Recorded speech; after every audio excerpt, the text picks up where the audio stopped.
샌디에고와 펜실베니아에서 한국교육원이 주관하는 한국어반이 새롭게 개설되며 미국 내 한국어 교육의 저변 확대가 이어지고 있습니다.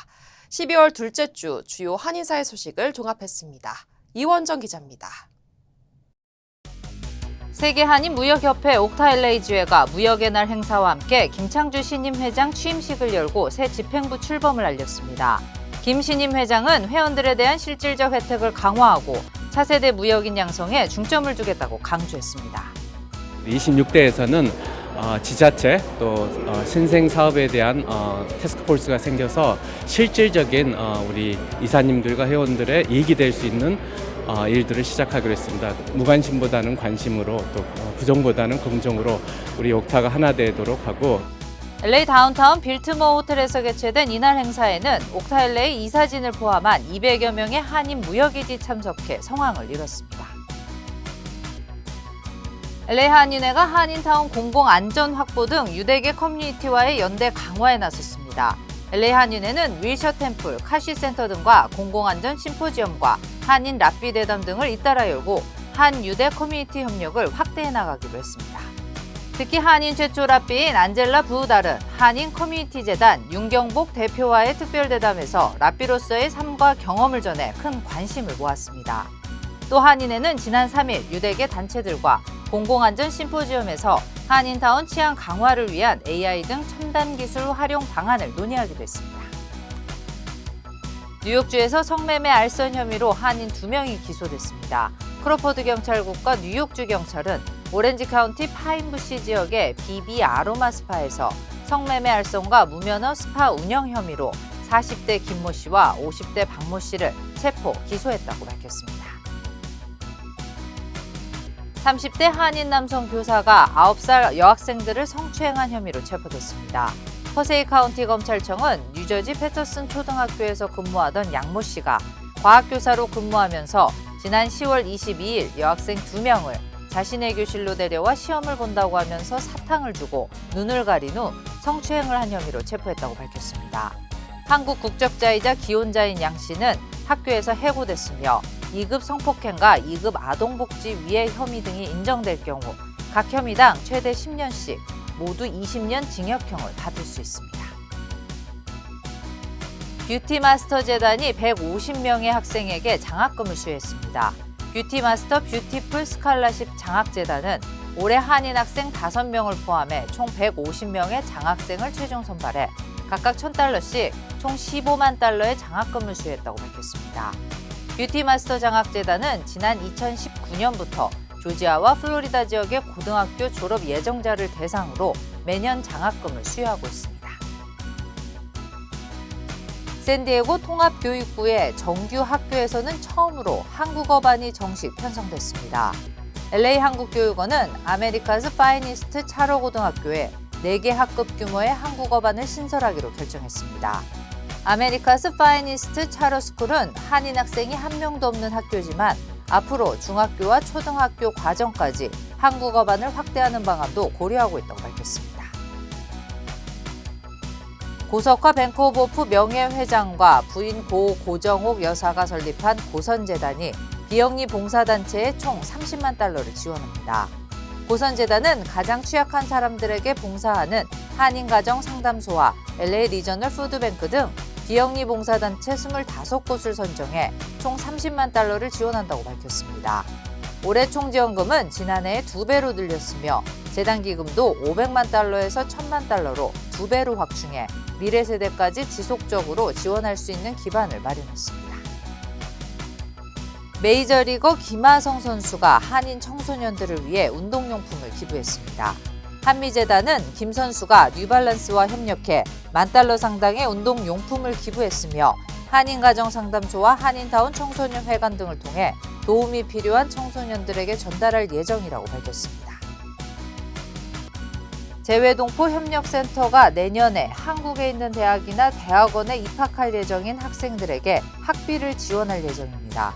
재외동포청 산하 공공기관인 재외동포 협력센터는 인재 육성을 목적으로 재외동포 청년 인재를 선발해 지원하는 사업을 진행한다며 지원받기를 원하는 학생들은 오는 12월 31일까지 코리안넷에서 신청하고 서류도 거주지 관할 재외공간이나 재외동포 협력센터에 제출할 것을 당부했습니다. 이번 프로그램은 어학 연수비는 전액 지원하고 등록금은 학기당 500만 원까지 지원합니다.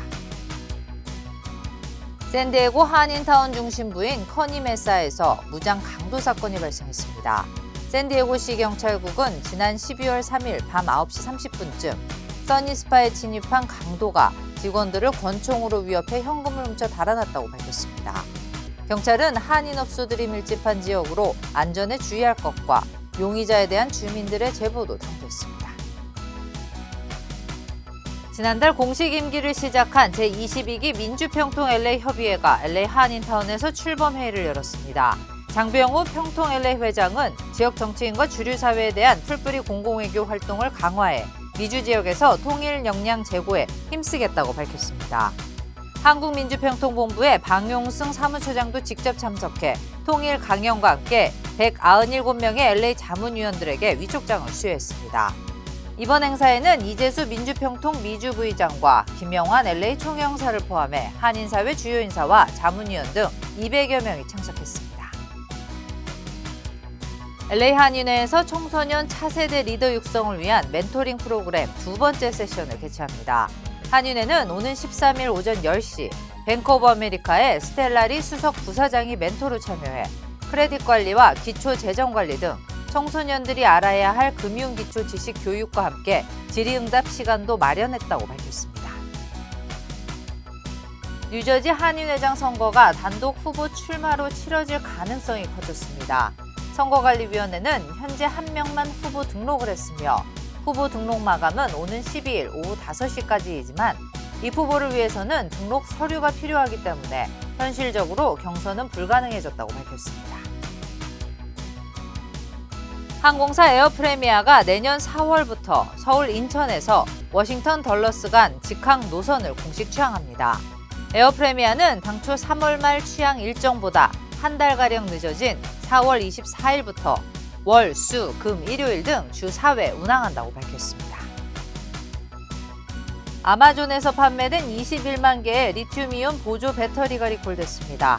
소비자제품안전위원회는 지난 2021년 8월부터 2022년 4월까지 아마존에서 판매된 INIU사의 휴대용 보조 배터리를 과열과 화재 위험으로 리콜한다고 밝혔습니다. 이 제품은 11건의 화재를 포함해 15건 이상의 과열 사고와 화상, 재산 피해가 발생한 것으로 알려졌습니다. 대한항공과 아시아나항공 등 한진그룹사나 5개 항공사가 기내 와이파이로 스타링크를 도입합니다. 대한항공은 아시아나항공과 진에어, 에어부산, 에어서울의 항공기에 순차적으로 스페이스X의 위성 인터넷 서비스인 스타링크를 도입할 예정이라고 밝혔습니다. 한국 항공사가 기내 와이파이로 스타링크를 도입하는 것은 처음이며 이르면 2026년 3분기 이후 서비스가 개시될 것으로 예상됩니다.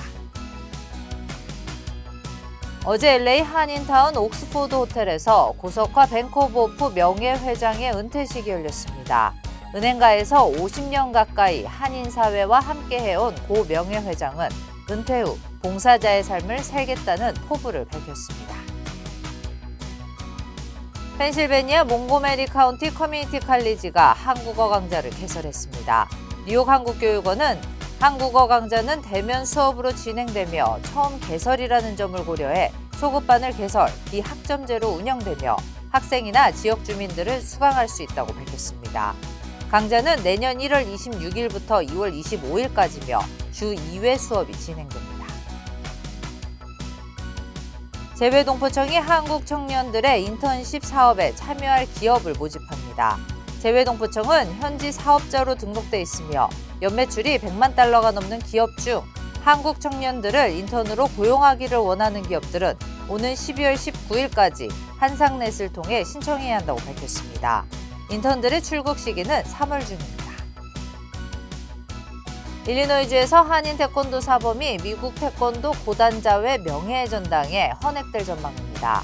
유석현 사범은 국기연공인 9단으로 태권도의 최고단제에 오른 인물로 헌액 여부는 선정위원회의 최종 심사를 거쳐 내년 4월 확정되게 됩니다. 유 사범은 지난 1978년 지도자 자격을 취득한 후 태권도의 수련과 발전, 보급을 위해 기여해왔습니다. LA시가 연말을 맞아 이민 단속으로 영향을 받은 가족들을 지원하기 위한 기부 캠페인을 진행합니다. 참여를 원하는 주민들은 오는 17일까지 시청 등 공공시설에서 새 장난감과 책, 스포츠용품, 겨울우리와 위생용품 등 생활 필수품을 기부할 수 있습니다. 캐런 베스 LA 시장은 작은 나눔 하나하나가 연말의 희망과 공동체의 온기를 전할 수 있다고 강조했습니다. PCB은행이 전국 최고 중소은행에 선정됐습니다. PCB은행은 권위 있는 월가 투자 자문사인 파이퍼 샌들러가 선정한 미국 내 최고 24개 중소 커뮤니티 금융기관 중 하나로 선정됐다고 밝혔습니다. 이번 조사에서 PCB은행은 성장률과 자본 건전성에서 최고 수준의 경영 지표를 기록했으며 전국 한인은행 중 유일하게 선정됐습니다. LA 한인 포토그래퍼 모임인 찰리 앤 더 포토 팩토리가 첫 번째 사진전을 개최합니다. 이번 사진전은 크리스 김과 브루스 채 등 서로 다른 배경과 시각을 지닌 13인의 사진작가가 각자의 렌즈로 포착한 캘리포니아의 다채로운 얼굴을 한자리에 모은 것입니다. 전시회는 갤러리 웨스턴에서 오는 일요일까지 이어집니다. 한인 여성이 내년 일리노이주 감사원장 선거에 출마해 화제입니다. 일리노이주 레이크 카운티 재무관 할리 김 씨는 한인 여성으로는 최초로 감사원장에 출마한다며 일리노이의 다음 장을 여는데 기여하겠다는 포부를 밝혔습니다. 김 후보는 청구서 체납 해소와 9차례 신용 등급 상향, 재정 시스템 현대화와 투명한 회계 행정을 더하겠다는 비전을 밝혔습니다. 고등학생을 흉기로 위협한 20대 한인 남성이 체포됐습니다. 링컨 경찰은 링컨 고등학교 주차장에서 소음 문제로 학생들과 몸싸움을 벌인 후 부엌용 칼로 학생들을 위협한 혐의로 노모 씨를 체포했다고 밝혔습니다. 다행히 학생들은 다치지 않았다고 덧붙였습니다.